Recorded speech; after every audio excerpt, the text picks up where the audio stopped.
असम में बाढ़ का पानी धीरे धीरे कुछ इलाकों से जरूर उतर रहा है, लेकिन तबाही अभी भी खत्म नहीं हुई। हजारों घर उजड़ चुके हैं, खेत पानी में डूब चुके हैं, बिजली के बिना गांव अंधेरे में और लाखों लोग राहत शिविरों में जिंदगी काटने को मजबूर हैं। और इसी बीच मौत का आंकड़ा बढ़कर 80 तक पहुंच गया है। वहीं दूसरी ओर मौसम विभाग ने अगले 3 दिनों के लिए फिर से भारी बारिश का अलर्ट जारी कर दिया है, जिससे लोगों की चिंता बढ़ गई है। अब सवाल यह है कि लोगों को कब तक राहत मिलेगी, सरकार ने केंद्र से क्या कहा और आखिर असम में हालत अभी तक कितने गंभीर है, चलिए समझते हैं। आप देख रहे हैं एबीपी लाइव और मैं साइमा परवीन। असम में बाढ़ ने एक बार फिर से भारी तबाही मचाई है। 2 और लोगों की मौत के बाद मृतकों की संख्या बढ़कर 80 हो गई है। लाखों लोग अब भी बाढ़ से प्रभावित हैं। कई गाँव में पानी धीरे धीरे उतर रहा है, लेकिन वापस से जिंदगी अभी भी पटरी पर नहीं लौटी है। राहत शिविरों में हजारों परिवार रह रहे हैं और प्रशासन लगातार बचाव और राहत अभियान चला रहा है। अब जानते हैं कि सबसे ज्यादा असर किन इलाकों पर हुआ है। चराईदेव, शिवसागर, जोरहाट और गोलाघाट जिले सबसे ज्यादा प्रभावित हैं। हजारों हेक्टेयर खेती पानी में डूब चुकी है। कई गांव में घर पूरी तरह बह गए हैं और रहने लायक नहीं बचे। वहीं लगभग 13,000 घरों में पिछले कई महीनों से और पिछले कई दिनों से बिजली नहीं पहुंची है। बाढ़ का असर सिर्फ इंसानों तक सीमित नहीं।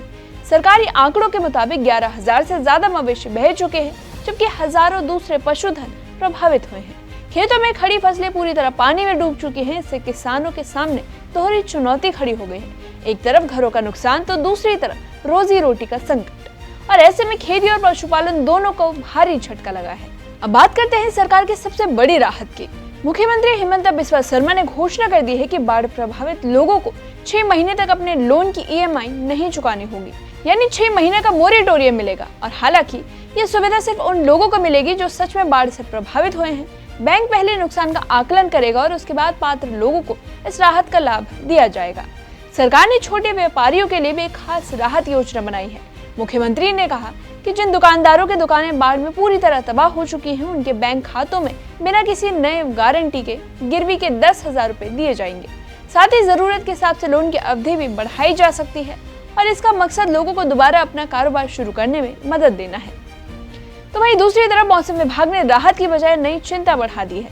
अगले 3 दिनों के लिए असम के कई हिस्सों के अलावा अरुणाचल प्रदेश, नागालैंड और मिजोरम में भारी से बहुत भारी बारिश की चेतावनी जारी की गई है। यानी जिन इलाकों में अभी पानी कम होना शुरू हुआ था, वहां दोबारा बाढ़ का खतरा पैदा हो सकता है। वहीं प्रशासन ने लोगों से सतर्क रहने और सुरक्षित स्थानों पर रहने की अपील की है। और इसी बीच राज्य सरकार ने केंद्र से विशेष सहायता पैकेज की मांग की है। शिवसागर, चराईदेव, जोरहाट और गोलाघाट जैसे सबसे ज्यादा प्रभावित जिलों के लिए अलग से राहत पैकेज दिया जाए। इसमें घरों के पुनर्निर्माण, सड़क, बिजली, खेती और लोगों की आजीविका बहाल करने के लिए आर्थिक सहायता शामिल हो। प्रधानमंत्री नरेंद्र मोदी ने भी पूर्वोत्तर के बाढ़ प्रभावित राज्यों की स्थिति की समीक्षा की और हर संभव मदद का भरोसा दिया। वहीं असम के राज्यपाल ने भी हेलीकॉप्टर से बाढ़ प्रभावित इलाकों का दौरा किया और राहत शिविरों में जाकर लोगों से मुलाकात की। उन्होंने अधिकारियों को निर्देश दिए कि बच्चों, महिलाओं, बुजुर्गों और बीमार लोगों की जरूरतों का विशेष ध्यान रखा जाए, ताकि कोई भी परिवार जरूरी सहायता से वंचित न रह जाए। असम में बाढ़ का पानी भले ही कुछ इलाकों में उतर रहा हो, लेकिन असली चुनौती अब भी लोगों की जिंदगी को फिर से पटरी पर लाने की है। घर टूट चुके हैं, खेत बर्बाद हो चुके हैं और हजारों परिवार नई शुरुआत की उम्मीद में राहत शिविरों में है। सरकार ने राहत पैकेज और EMI में छूट जैसी घोषणाएं कर दी है, लेकिन मौसम विभाग की नई चेतावनी बता रही है कि खतरा अभी भी टला नहीं है। अब आने वाले कुछ दिन असम के लिए बेहद अहम साबित हो सकते हैं।